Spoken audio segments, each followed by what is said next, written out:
Bienvenidos un día más al podcast sobre Derecho Marítimo. En esta ocasión voy a grabar un podcast acompañado y además tengo mucha ilusión por grabarlo porque vamos a hablar sobre una competición de arbitraje dedicada al derecho marítimo. Es una competición, como ahora os explicarán nuestras invitadas, porque además son varias, internacional, que lleva pues desde hace muchos años produciéndose en diferentes partes del mundo. Ahora como digo, ahora nos explicarán. Os voy a presentar muy rápidamente. Tengo conmigo a 4 estudiantes. Ellas son Larisa y Camila, que son 2 alumnas del Máster de Acceso a la Abogacía Internacional en la Universidad Carlos III de Madrid, y a Sara y Ana, que son alumnas de grado de la Facultad de Ciencias Sociales y Jurídicas, también de la Carlos III de Madrid, del doble grado en Derecho y en Economía y Administración de Empresas. Larisa, Ana, Sara, Camila, muchísimas gracias por estar conmigo en este podcast. Ellas son las que han formado parte del equipo de la Carlos III que ha participado, como decía, en el MOOC sobre Derecho Marítimo, que es con sus siglas en inglés el IMLAM, porque es el International Maritime Law Arbitration MOOC, que, como he dicho, se celebra todos los años desde hace ya casi 20 años. Y con ellas pues las he invitado a participar para que nos expliquen pues algunas cosas sobre este MOOC, sobre cómo ha sido participar, sobre cómo ha sido preparar la competición, y además también un poco que nos comenten los puntos más importantes, los puntos jurídicos relativos al derecho marítimo más importante, tanto en la parte procesal o de arbitraje como en la parte sustantiva o de méritos, podríamos decir. Así que, Ana, empezamos contigo. Cuéntanos un poco de qué era el caso de este año. Vale, en primer lugar, creo que igual es importante decir quiénes son las partes involucradas. Entonces, por un lado está el claimant, un banco que se llamaba Easy Money, y por otro el respondent, que es Big Time Tankers, el transportista. Una de las primeras preguntas que nos surgía al principio es ¿qué hace un banco demandando al transportista? ¿Qué ha ocurrido aquí? ¿Cuáles son, ¿no? ¿Cómo ha acabado demandando a esta entidad? Entonces, para ello, teníamos que comprender que hay, en el fondo, 3 contratos que se interrelacionan. En primer lugar, el más sencillo es un contrato de compraventa entre una entidad malaya y una de Singapur, Bucket Dominance y Day Trading respectivamente. Entonces, lo que hace el vendedor es pues comprometerse no solo a vender esta mercancía, este petróleo valorado en 15 millones, sino también comprometerse a llevárselo a Singapur. Entonces, debido a este contrato de compraventa, surge el contrato de transporte en el que sobre todo nos centramos. Este contrato de transporte involucraba pues al vendedor y, por otro lado, al transportista, es decir, ya tenemos la relación con el demandado. Una de las preguntas que ya comentará mi compañera es, en el fondo, qué labores realizó, si era parte contractual o no, pero eso es más de la parte de méritos. Y bueno, de este contrato, este es el segundo contrato, el contrato de transporte, y bueno, la pregunta que nos surgió es cómo entra, ¿no?, en juego el banco, qué hace, ¿no?, en este caso. Resulta que hay que comprender que hay un último y tercer contrato que es el que financia, ¿no?, esta compraventa. Y es que el banco, que es el claimant, es el que financió mediante una letra de crédito al buyer, al comprador, para que pudiera adquirir esta mercancía. Es importante también tener en cuenta que los bancos aportan seguridad a estas transacciones internacionales. Entonces, lo que hacía el banco, por una parte, era prometer al vendedor, oye, vas a recibir tu dinero, y al comprador que le iban a llegar esas mercancías. Entonces, uno de los errores, por decirlo así, que ocurren en nuestro caso, la torpeza del banco, es que paga antes de recibir el conocimiento de embarque, que es su seguridad, ¿no? Entonces realiza este error y es una de las particulares del caso.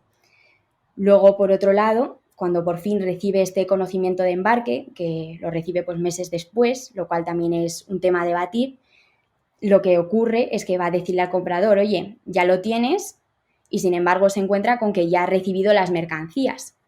Entonces, aquí es donde surge el litigio, por decirlo así, porque se da cuenta de que el transportista ha violado una de sus principales obligaciones, que es entregar simplemente contra un conocimiento de embarque. Entonces, es en este contexto en el que más o menos nos movemos.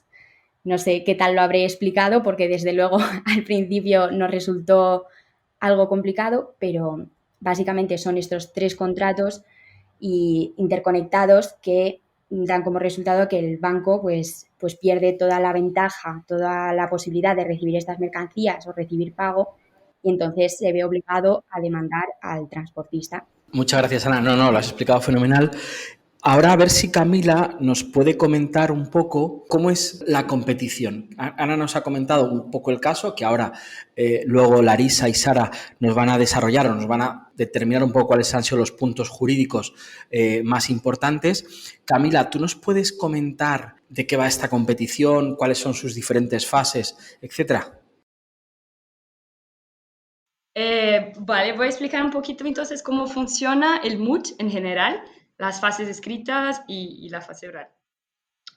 Primeramente, el ILMLAM es una competición de arbitraje para estudiantes de derecho de todo el mundo. Los estudiantes se reúnen para defender los dos lados de una disputa de derecho marítimo en sesiones en que se simulan arbitrajes internacionales.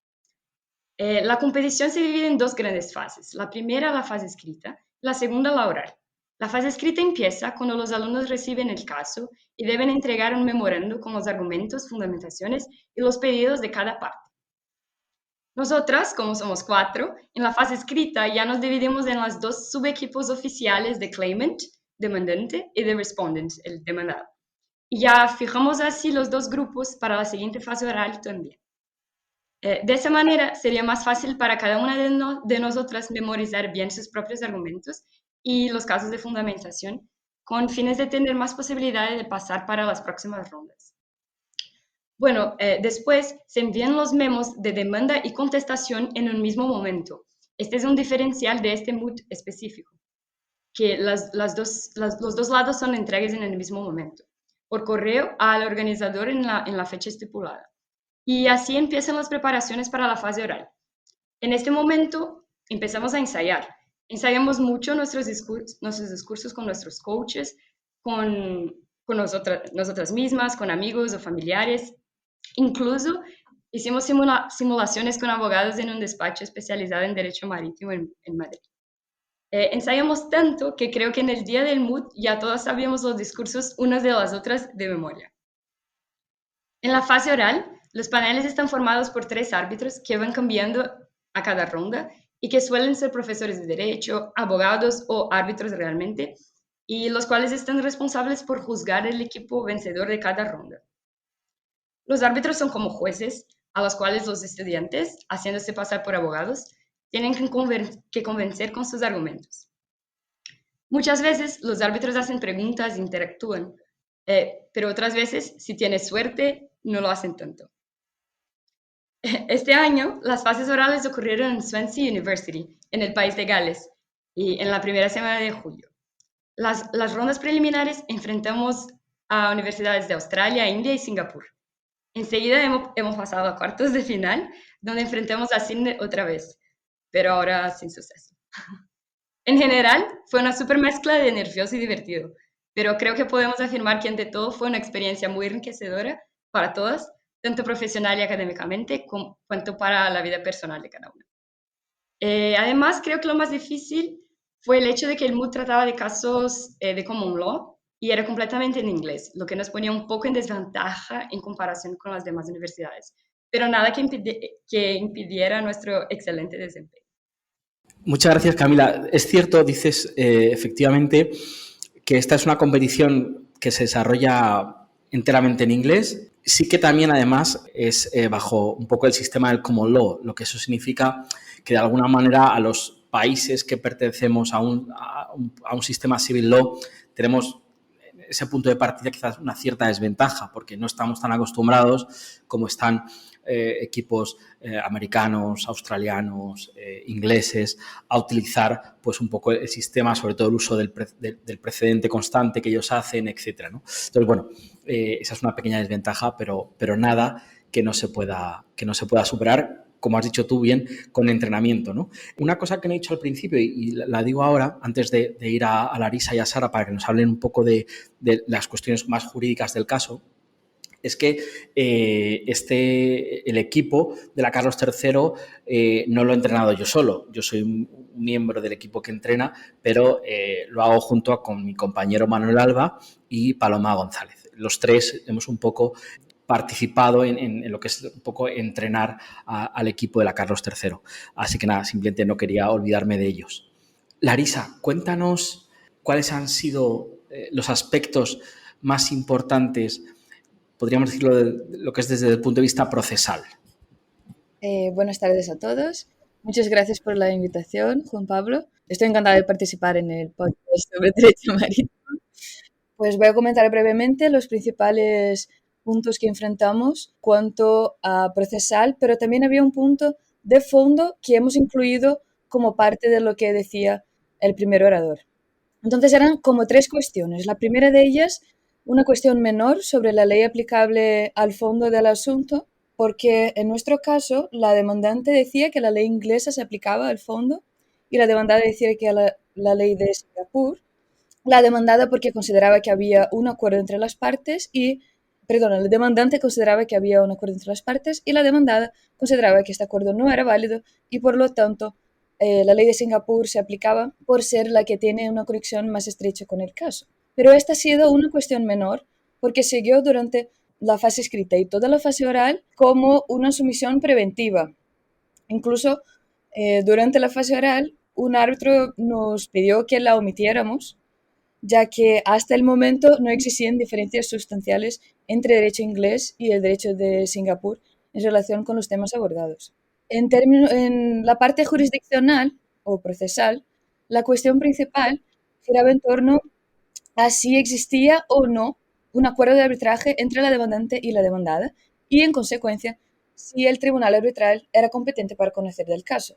La demandada alegaba que no había consentido en someter a arbitraje disputas derivadas o relacionadas con el contrato de fletamento con Bucket Dominus, que como dijo Ana, era el vendedor de la mercancía, y la demandada también decía que la cláusula arbitral no había sido incorporada al conocimiento de embarque. Y esta era la cuestión principal. La única cláusula arbitral que tenía conexión con la disputa estaba en las rider clauses, que son cláusulas adicionales, y para que esas cláusulas, ese acuerdo de arbitraje presente en las cláusulas adicionales fuese incorporado al conocimiento de embarque, tendrían que primero ser incorporados al contrato de fletamiento por viaje, que a su vez tendría que ser incorporado al conocimiento de embarque. Por lo tanto, nos referíamos en las disputas, en las rondas orales, a los distintos testes de incorporación por referencia. La demandada citaba casos según los cuales se requería una demostración de una clara intención de incorporar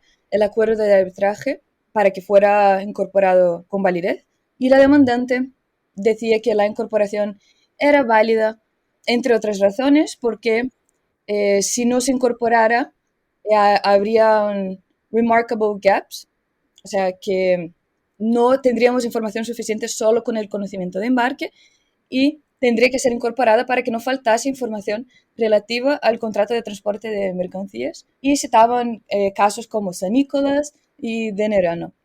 La demandante también decía que el consentimiento no era un problema porque siempre estaba disponible una copia de las cláusulas adicionales que la demandada decía que como no tenía acceso no podría haber consentido. La demandante contestaba que era solo pedirla a los agentes, los brokers, y entonces que eso no sería un problema. Y como respuesta a esa cuestión de la demandante de que la incorporación era necesaria para evitar que faltara la información, la demandada decía que en ninguno de los casos mencionados se había eliminado la palabra charter party, que es el contrato de la póliza de fletamento del conocimiento de embarque. Y en nuestro caso del MUT, en 4 ocasiones en el conocimiento de embarque la palabra había sido borrada por todo el documento. Y entonces eso ha sido discutido y mencionado en todas las rondas en las que hemos participado. La segunda cuestión más grande que el primer orador enfrentaba, de acuerdo con nuestro reparto de tiempo, otros equipos lo repartían de otras maneras, era la caducidad. Si la demanda había caducado. Y esta cuestión surge porque la demandada ejerció el lien, que es una especie de garantía que estaba prevista en la póliza de fletamento y ha retenido la mercancía mientras no se pagaba el flete. Entonces, el punto principal era defender si el derecho de retención de la demandada afectaría o no el momento de la entrega y por qué, si debería o no afectar. La demandada decía que no debería afectar, que la entrega había sucedido en 16 de octubre porque la entrega debería ser interpretada como poner la mercancía a disposición del destinatario. Y esto para la demandada ocurrió cuando dejó la carga en los tanques de tierra en el terminal de Singapur. Y no la demandante, pero Bucket Dominance y el comprador han tardado en recoger la mercancía de estos terminales y por eso se ha dado la demora y no en razón de la demandada. La demandante, por otro lado, tenía una explicación mucho más convincente porque es una definición de entrega que se usa con mucha más frecuencia, según la cual la entrega es cuando la posesión física de una carga se transfiere a un tercero. Y eso significa que una entrega requiere dominio y control completos. Y por eso la demandada decía que la mercancía no había sido entregada en la fecha referida por la demandada, que solo había habido entrega el 5 de noviembre y por lo tanto menos de un año antes de la solicitud de arbitraje, porque no había dominio y control completos mientras la demandada ejercía lien. Y para eso también citaban Ashcroft, que es súper conocido y una gran referencia en el derecho marítimo, que decía que la entrega no se consideraba completada mientras el armador mantuviese algún tipo de embargo. Y entonces eso era muy positivo para el caso de la demandante. Bueno, en resumen, esos eran los puntos principales. Muchas gracias, Larisa. Como mucha gente que nos escucha sabe, esta caducidad es el artículo 3.6 de las reglas de la Haya-Visby, que tanto citamos durante el caso, ¿no? Aludiendo al término time bar, que sí, que estaba de alguna manera la acción caducada. Vamos ya por último con Sara para que nos explique cuáles eran los puntos jurídicos más importantes sobre lo que es la parte de merits, ¿vale? Así que nada, Sara, cuando quieras. Hola, buenas tardes. Muchas gracias, Juan Pablo, por la invitación. Yo, yendo ahora hacia un poco más las cuestiones del fondo del litigio, la parte de merits, pues digamos que dos eran las grandes cuestiones que debatíamos. Una de ellas era si el demandado, en este caso el dueño del buque, era el transportista contractual, y en segundo lugar si la mercancía se había entregado correctamente a pesar de no haber sido mediante el correspondiente conocimiento de embarque. Entonces, yendo a la primera cuestión, que por cierto muchos equipos lo que hicieron era tratarlo como una cuestión previa de legitimidad de las partes, entonces hubo ahí un poco de disputa acerca de dónde se tenía que situar en el discurso.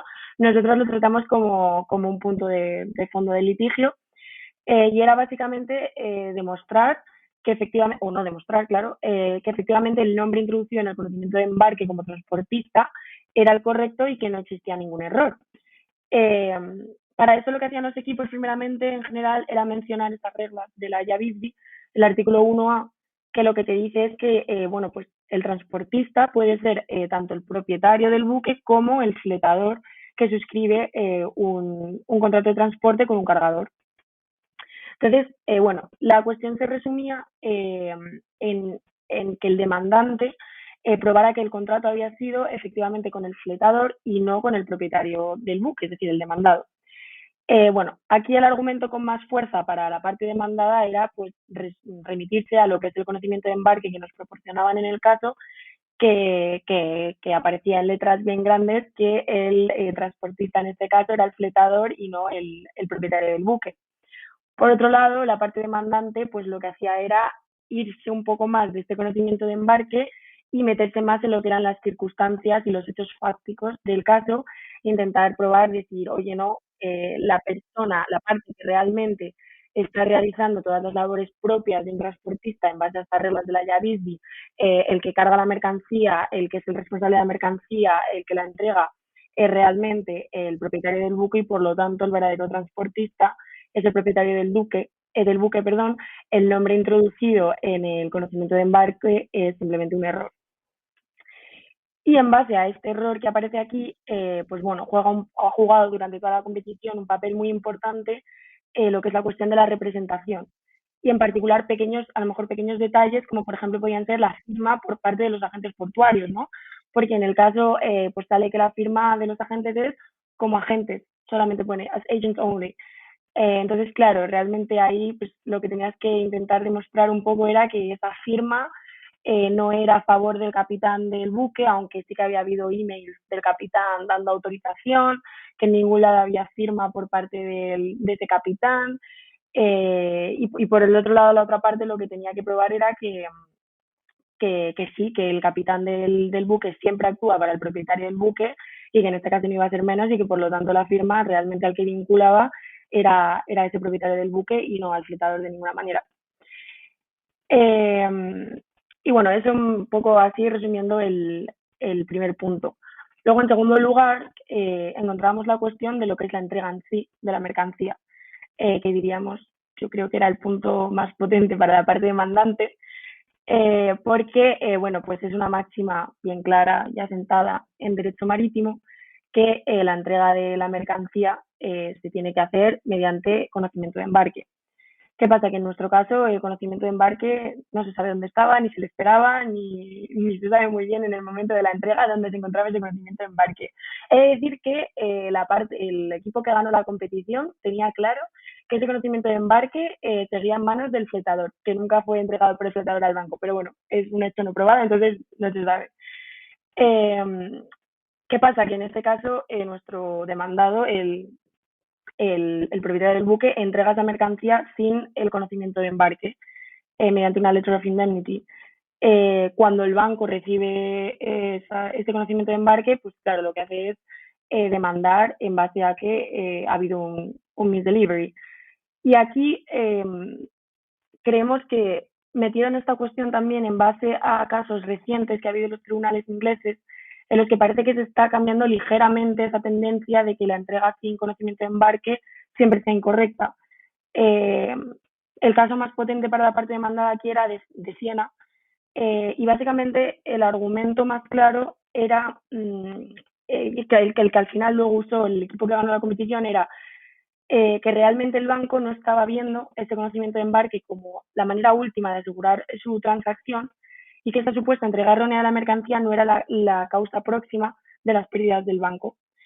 Entonces, bueno, al final el banco también comienza los procedimientos de arbitraje, como ha dicho Ana, medio año después de la entrega de la mercancía, habiendo pagado por ella bajo el crédito documentario. Y bueno, pues los argumentos se movían un poco en torno a la aceptación tácita por parte del banco a esa entrega de la mercancía, al Stoppel en su derecho a pedir esa mercancía. Y bueno, en resumen, todo giraba un poco en saber si realmente el banco había admitido la entrega mediante esa letter of indemnity o no y tenía ese derecho para poder ir contra el propietario del buque. Pues muchas gracias, Sara. Muchas gracias a las 4. No sé si alguna quiere decir alguna cosa que nos hayamos dejado por el camino, que no hayamos mencionado. Yo solo una cosa, sí que decir que esta competición es una competición que tradicionalmente ha sido organizada por la Universidad de Murdoch en Australia y que tenía siempre una sede itinerante. Siempre un año era en Australia, un año en Europa y un año en algún país de Asia. Desde hace un año esto ha cambiado y, bueno, pues no sabemos ahora cuándo esa itinerancia, cómo se va a mantener, pero lo que sí sabemos es que el año que viene la competición vuelve a ser en Swansea, como decía Camila, en Gales, en Reino Unido.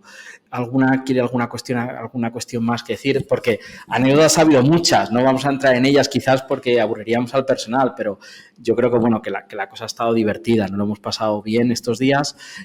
Los que hemos participado la primera semana de julio allí, hemos trabajado mucho, evidentemente, y también quiero públicamente daros las gracias a vosotras que habéis sido las que habéis trabajado, porque, bueno, los entrenadores hacemos algo, pero sobre todo el trabajo, el 90% del trabajo lo hacen los alumnos, lo hace el equipo, ¿no? Así que nada, yo desde aquí y en nombre de Manuel y de Paloma, daros las gracias. No sé si alguna quiere decir algo más o si no lo dejamos aquí. Agradecer a los entrenadores porque aunque digas que el 90% haya sido nosotras, estabais ahí todas las semanas acompañando, revisando escritos, entrenándonos en las rondas orales y has estado toda la semana con nosotras estudiando y buscando casos y marcando cosas y haciendo preguntas sin parar, y entonces sí que los entrenadores han participado bastante y nos han enseñado mucho, y no hubiera sido lo mismo sin tanto apoyo, y muchas gracias por dedicar tanto tiempo a nuestra preparación. Bueno, pues nada, muchas gracias a vosotras. Pues nada, si queréis lo dejamos aquí. Recordar un poco para los que nos estén escuchando que esta es una competición que se celebra todos los años, así que si hay estudiantes, ya sepan derecho marítimo o no es necesario. Ni Sara, ni Ana, ni Larisa, ni Camila sabían derecho marítimo cuando empezaron la competición, y ahora, pues bueno, pues podríamos decir que se van sabiendo bastantes cosas sobre derecho marítimo y derecho del transporte. Entonces, para todos aquellos alumnos que nos escuchen, animaros a participar en este MOOC y en cualquier otro, porque yo creo que es una experiencia educativa muy, muy grande, tanto para los alumnos de grado como para los alumnos de máster. Y, por último, que no se me olvide, también agradecer al Máster de Acceso a la Abogacía y a la Facultad de Derecho de la Carlos III, porque también con su ayuda económica han hecho posible que el equipo haya podido ir allí. Así que nada, chicas, muchísimas gracias por haber estado conmigo este rato en el MOOC, en el podcast. Y nada, y un placer. Muchísimas gracias, Ana, Sara, Larisa, Camila. Nos vemos pronto, ¿vale? Vale. Muchas gracias. Gracias a ti, Juan Pablo. Gracias, chicas. Hasta luego. Hasta luego. Hasta luego.